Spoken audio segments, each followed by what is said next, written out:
Warren from Massachusetts is recognized. Thank you, Mr. Chairman. Every time you log onto a website, big tech companies collect extremely detailed data about your spending habits, your physical location, your health status, your political beliefs, your religious beliefs, and more. And every 30 seconds, big tech companies auction off that data to the highest bidders here and around the world. Now, Americans' data are broadcast in this way 107 trillion times, that's trillion with a T, every year. This doesn't just pose a risk to Americans' privacy, it also poses a risk to our national security. Reports have found that some buyers of our data build huge dossiers of extremely personal information about U.S. government officials and military service members. They then turn around and sell that information to companies in China and Russia, where the Chinese and Russian governments can access it without our even knowing anything about it. Ms. Gilcrease, you've spent years in government service working on issues like data security policy. So when China or another foreign government gets their hands on our data, what can they do with it? Well, nothing good comes out of that situation, Senator Warner, so thank you for the question. There's a range of national security risks that can arise from the unfettered transfer of that sort of information on U.S. citizens. To take one example, there's certainly been public reporting about Fitbits on U.S. soldiers being used to enable the movement of our troops. That's a clear national security concern. And when you think about the types of personal information that's available online and can be collected and sold, as you note, you can think about enabling blackmail. You can think about enabling cyber exploits. It's just a massive counterintelligence concern, essentially, when that level of information is for sale on the open market about individuals who are in these sensitive positions.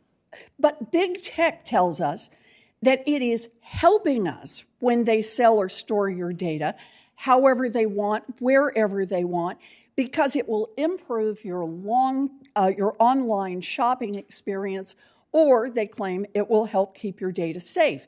In reality, the only winners are foreign governments and the tech companies themselves.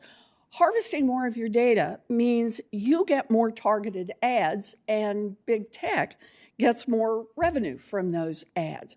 And as part of the bargain, foreign governments, our adversaries, get access to compromising information about U.S. military and government personnel and their families. Now, Congress and the Biden administration have plans to address those risks, and big tech companies know this. That is why they are hijacking our trade agreements to slip in provisions that would prevent policymakers from limiting big tech's ability to transfer our data wherever they want.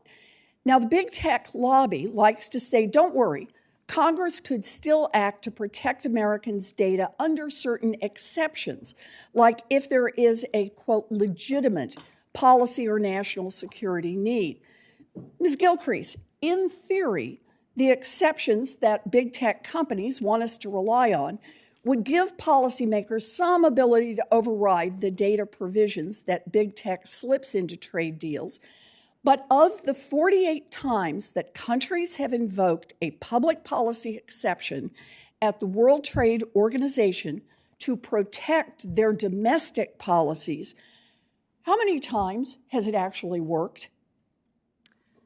I think when those sorts of public policy exceptions are raised in the WTO context, not speaking for when the U.S. government raises it, because presumably we are always acting with legitimate public policy and national security interests in mind, but I understand that the number is fairly limited in terms of the ability to... Do you happen to know the actual number? I believe it may be 2, ma'am. 2. So twice out of 48 times, this exception has actually been worked, just 2 times. I got to say, I don't like our chances on using this exception. And the national security exception is no more reliable. Trade law tribunals have consistently ruled against the U.S.'s use of this exception. Unaccountable trade tribunals should not decide who gets access to information about American soldiers and about our national security. And big tech companies cannot be allowed to co-opt trade policy for their own benefit, especially when that means continuing to allow the Chinese and Russian governments easy access to personal data about U.S. government officials and our military, putting our national security at risk.